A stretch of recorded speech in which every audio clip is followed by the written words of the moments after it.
7, Cliff Hodge. Head coach for Meralco is Norman Black. And now for our ceremonial toss, may we take a look at the starting lineups first for Barangay Ginebra. At the backcourt, they have L.A. Tenorio, Earl Scotty Thompson, Justin Brownlee, Joe Devance, and Japet Aguilar. And for the Bolts, with the import Alan Durham in the middle, they've got Cliff Hodge, Jared Dillinger, Chris Newsom, Baseremer, and Tony. If we have not said this yet, this is a superstar-laden squad on both ends, and there's a lot of star power to go around for these two teams. This is just going to be an exciting series. You got the two of the best coaches in the league by far, and I mean, the amount of players that they can choose from to mix and match and to match up with. I mean, I'm just excited. I'm so anxious for this game to start and for this series to start. Of course, we will have our ceremonial jump ball between some of the government officials here in Lucena City, as well as, of course, with Commissioner Chito Narvasa.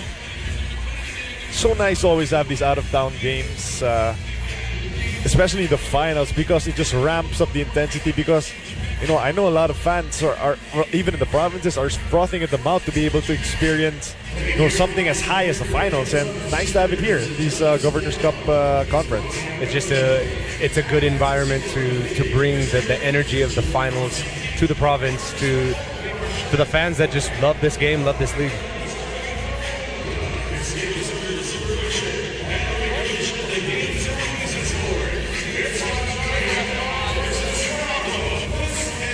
All right, I think we are just about ready to get the actual tip-off underway.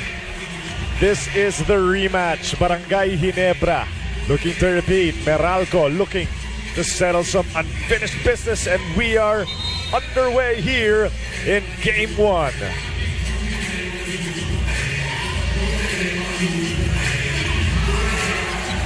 Tony, only 3 teams have won back-to-back Governor's Cup championships. San Mig Coffee, the San Miguel, and Alaska Aces, which won 4 in a row. And that's the challenge facing this Barangay Ginebra squad. It is not easy, you know, to repeat a year later, because there is so much player movement, there's always injuries, and they're in a great position to do that here.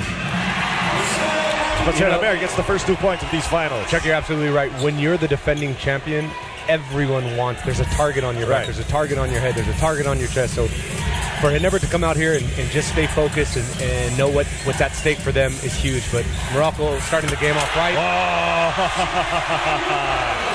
Japet Aguilar with a monster throwdown, and that is how you score the first 2 points of your team, says Japet to Basera. You want to make a statement, that's it right there for Japet. But he's going to bring this Ginebra crowd to their feet in a second. Chris Newsom getting it over to JD. This is the matchup that is going to be very compelling. Durham and how he's going to be defended. Goes to the sidestep, can't get it to drop. Amer with the offensive rebound. We are just underway here in Game 1. Chris Newsom can't score, and Devance gobbling up that rebound. It's going to be an interesting matchup to see Joe on Durham just like that, where Durham's real strength is the rebound. So we're going to have to see Joe in this series to box him out. Brownlee getting that floater, and it's a 2-point lead for Barangay Ginebra. Are you surprised that Meralco is starting this game with Newsom and L.A. Tenorio? No, I mean, I think what they're trying to do, it's a feeling out process. You obviously, every team wants to win Game 1, but it's a feeling out process. What's working, what's not working. Win or lose, you're going to go back and watch the tape.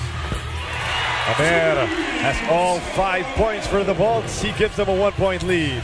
Baseremer just locked in. This is Game 1. This is for him. Baseremer, of course, learning under Jimmy Alapag. Basically, his first year was like a on-the-job training, and then now he's been set free, and he has paid dividends as Brownlee goes to the low block against Dillinger. Devance for 3. Bang, bang! You know, Chuck, we were out here earlier watching Devance shoot his shot. He was so locked in, so focused. That's a good sign for Ginebra right there. He wasn't even talking to you and I. Like, he was locked into that court. Dillinger against Earl Scotty Thompson in a mismatch. In a switch, rather. Durham trying to penetrate inside, gets the bump. Can't get it to drop, and AD will go to the free throw line for 2. Alan Durham, so smart. You look at this play right here. Japet Aguilar doing what he does best, taking it strong to the rim. That's got to be number 1 on the do not allow pocket passes to Japet Aguilar if you're Coach Norman Black. rule number one in the playoffs. Now we're in the finals. No layups. Yes. No dunks. So somebody has to be there, take a charge, put him on his back. Obviously, don't hurt him, but you don't give up a dunk in the finals. 72% from the free throw line. AD goes 1 for 2. Durham averaging 21 points and 22 rebounds in the semifinals. Just a beast Monster. all around. You like, though, the difference in styles also between Brownlee and Durham and how different they attack also. As Javid Aguilar getting another basket to drop. Yeah, two very different imports. Obviously, they do well for each of their respective squads, but it's going to be an exciting matchup to see how they can try to overcome the other one to win this finals. Yes. Ginebra with a 3-point lead against the Bulls. Villager playing in the finals for the first time with Meralco. Chris Newsom, nice step inside for that jumper to fall. You know, Chuck, 3 times down, you've seen Alan Durham being guarded by 3 different people, from Joe Devance, Brownlee, and Aguilar.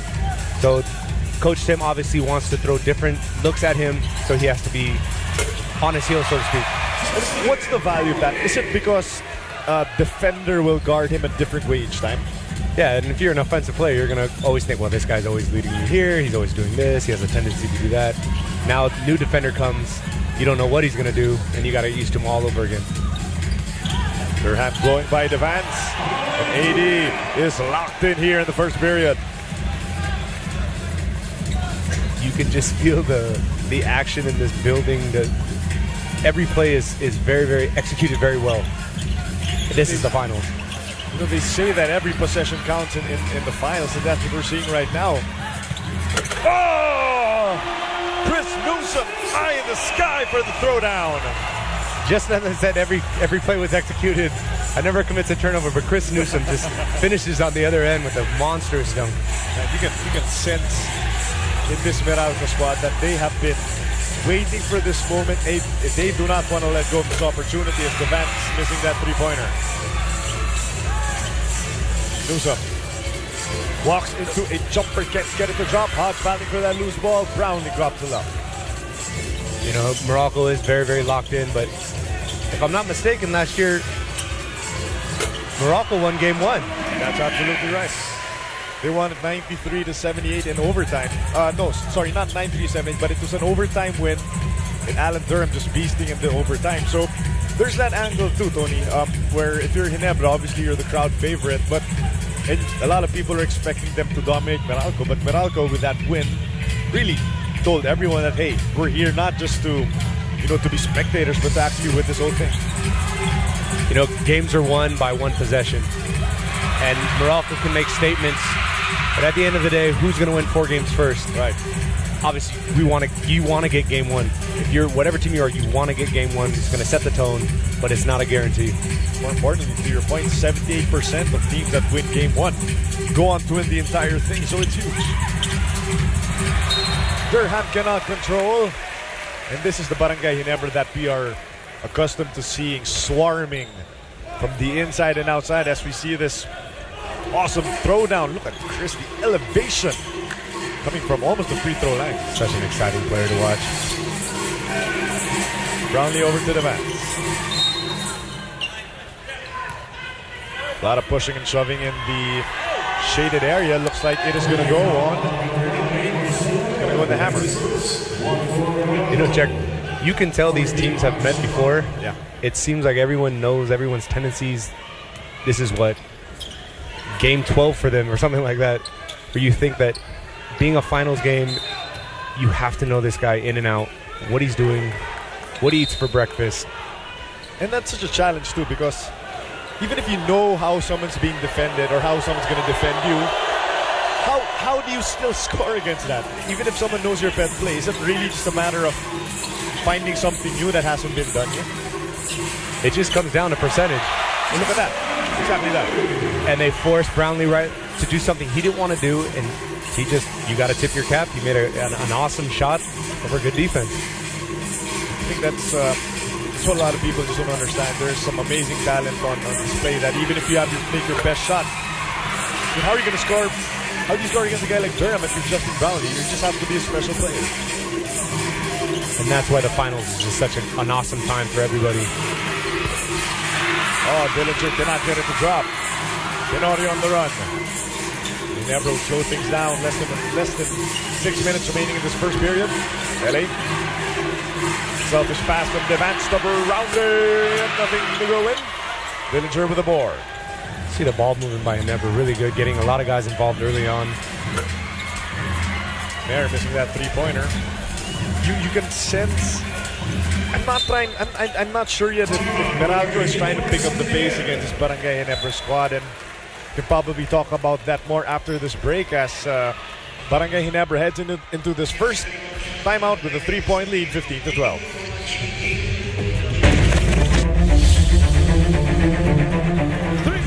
Our finals game 1 here on PBA Rush. This match is becoming a new rivalry from last season's finals match. For Meralco, they're coming into this game with deep vengeance. The Balts feel that the Jing Kings took everything from them last Governor's Cup. Now this time around, although they're playing with the same type of basketball, they have new pieces that fit together. They also made sure that their three-point shooting is no longer a weakness like last Governor's Cup. Now beating Barangay Ginebra in the finals is a thirst they must quench. They beat San Miguel Beer in the elimination. They swept Star in the semis. Now they're taking the trophy away from Ginebra. Will make everything complete. Now, last Governor's Cup, Meralco beat Ginebra in finals game 1, and the Jing Kings certainly do not want that deja vu moment like that today. The coaches warned the Jing Kings that they can't enter the court as if Meralco wants this more. They want it just as badly. They're just as hungry. Now they see this as a much harder series, and it has to be a bigger effort for the Kings. Last year will be not enough. They hope that this road to the finals got them ready for this moment. That they're hoping that going through San Miguel Beer and TNT was enough to toughen them up. Tony and Chuck. Thank you so much, Ms. Mara Aquino, the third member of our broadcast team, and giving us a lot of insight also into what's going inside Meralco's head. And it helps when you have a guy like Ranidel de Ocampo, someone fresh, who's been with TNT, can provide them a different kind of perspective. As the athleticism of Japeth Aguilar getting the end one to fall. That play right now, you're right, the athleticism of Japeth. But LA Tenorio right here threads the needle. Japeth does the rest. Great move. Knows where he is in space. Finishes. Tony, when you get those pick and roll passes inside, those pick and pop passes, who is accountable? Who's accountable for that? Is it the guard that's trailing LA or the big that has to find the right angle to stop that pass to Aguilar? It's sort of, it's a dance. Everyone has to take accountability in terms of what they're going to do. My role is I have to step out here, so the guard has to go further out. I have to make sure I have to recover to the roller. You talk about that in your timeout, in your strategy. But they say all 5 guys need to defend the pick and roll. Right, Colombia, first 2 points in the finals. Lead is down to 4 for Barangay Ginebra.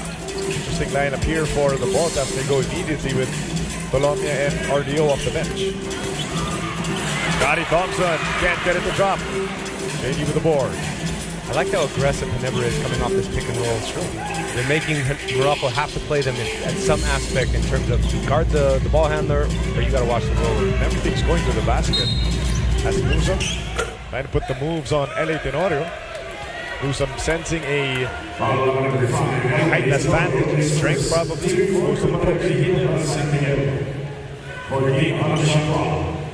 Take a look at this pass inside. This RDO is begging for a goaltending.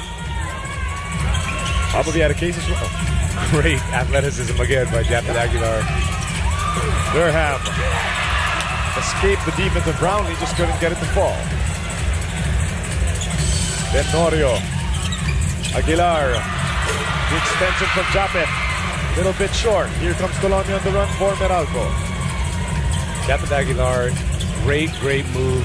Obviously he has to finish that, but he's very aggressive going to the rim. And it looks really good for Ginebra right now. Durham. 3-point shooting not falling for Meralco, and Scotty Thompson once again igniting the fans of Ginebra with another rebound over the tall trees. Can't get it to fall though.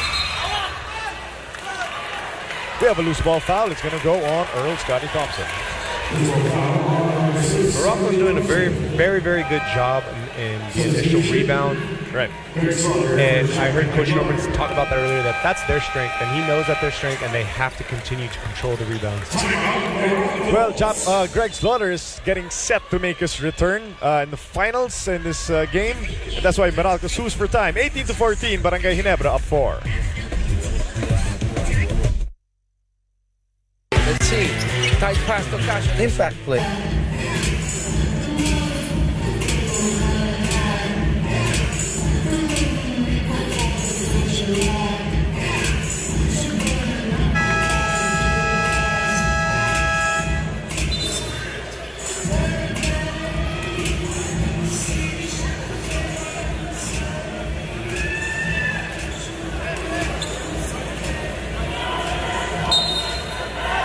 Well, ladies and gentlemen, we would like to take this opportunity to greet a dear friend and partner of PBA Rush. Happy birthday to the president of Bounty Agro Ventures Incorporated, which is the company behind Troops to Go.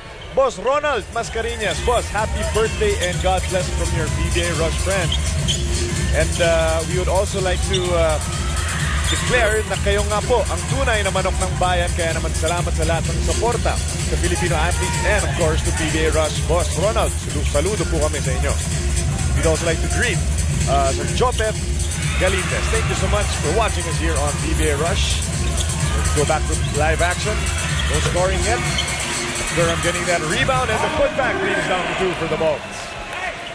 Greg Slaughter just checked into the game, and all of a sudden things changed. Everything's changed, but Alan Durham just going to the board again. Easy putback for him, keeping this Morocco team in the game. So it looks like, as we talked about, Durham getting the initial assignment on Greg Slaughter. And of course, when you have your import on the local, the rotations go haywire because someone's got to stop Justin Brownlee. Vance with a quick flip, it's good. And that's the advantage of having a Greg Slaughter in the game right there. You have one of the best rebounders in the league in Alan Durham, and Greg Slaughter mixing it up at 7 feet, tips the ball to Joe DeVance, and they get 2 points. You know, during the finals press conference, Coach Norman said that the way of this series could be won by the rebounding battle. Whichever team can control the boards. And you see it with these two teams because they like to play at a slower pace. As Scotty Thompson diving inside for 2. That's going to be trouble if Morocco can't figure the weak side out. Scotty Thompson's strength is cutting without the basketball, getting to open spaces, and his teammates know where to find him. Everything about Scotty Thompson's game is unique. The way that he attacks. As Ranidel Del Campo can't get him to fall, but he gets the offensive rebound. So Scotty Thompson is a guard who rebounds. He's a guard who likes to get from the baseline. Colombia, 6 seconds remaining on the shot clock. Look at Mike Colombia attacking. Smart play by Mike Talomia right there. You know, in an out-of-town game, you don't want to shoot too many threes, at least challenge threes. You want to get something to the basket. And I think this Morocco squad needs to realize that they got to get things going towards the basket. You need to get fouls, you need to get high percentage shots, and shoot the threes when they're wide open. Scotty Thompson. Never moving the ball around, 8 seconds on the shot clock. Brownlee, the stutter step, Greg Slaughter for 2. Uh-oh. So right now, everything seems to be coming in the shaded area right now for Ginebra. Morocco's going to have to figure out a help the helper. Somebody drives, you got to help, then somebody drops, somebody has to get there, put their hands up in a passing lane. Brownlee flew in the air. Newsom tried to hang with him, but Brownlee exploding with the throwdown, and he's holding onto his back. Looks like he hit the stanchion. Wow. That was a finals dunk by Justin Brownlee right there. He didn't want to leave anything to chance. He didn't want to blow a layup. He's going to take it hard. And to his credit, you go hard this way. You finish with the dunk. You get rewarded with the foul. Oh, that. I'm not sure if Newsom was just trying to get out of the way. Looked like it, but that caused Brownlee to land a little bit awkwardly. Just a great play by Justin Brownlee. His strength and his speed in the open court is going to allow him to do things like that. But he's a tough player. He's coming back. There's no way he's getting out of this game. Yes. He's made out of rocks. Newsom is called for the irregular foul. Take a look at this once again. The elevation of Justin Brownlee. It's an open dunk. When he does, it's really the emphatic style. I think you also see Justin Brownlee landing awkwardly, where his momentum's taking him one way, his legs out there the other way. But fortunate he's okay. We want this basketball game to be live. We want the imports healthy. We want everyone healthy. It's game one. We want a good, healthy series. Ginebra looks like a team that is still humming along, still finding rhythm. They played just 4 days ago, while Meralco rather looks like a team. They just beat Star. They had longer breaks, still trying to find their bearings against this Meralco squad. As we head into our final 10 seconds of this first period. Colombia dumping it inside to the veteran.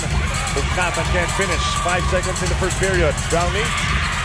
Great back tap there by Cliff Hodge. Ginebra without 3 seconds.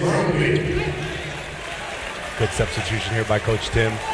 You don't want to risk anything with your import. 3 seconds left in the quarter. You give them an extra minute or two of rest. Oh, great find by Sol to strike Star. This defense of Meralco is crumbling under the might of Barangay Ginebra. That'll do it in the first period as the defending champions, showing that they came to play, showing that they are ready to defend their crown. After 1 quarter, they finished with an 11-point lead as Japeth Aguilar spectacular in the first period, 7 points and 3 of 5 from the field. More importantly, Ginebra taking an 11-point lead into the break, 29-18.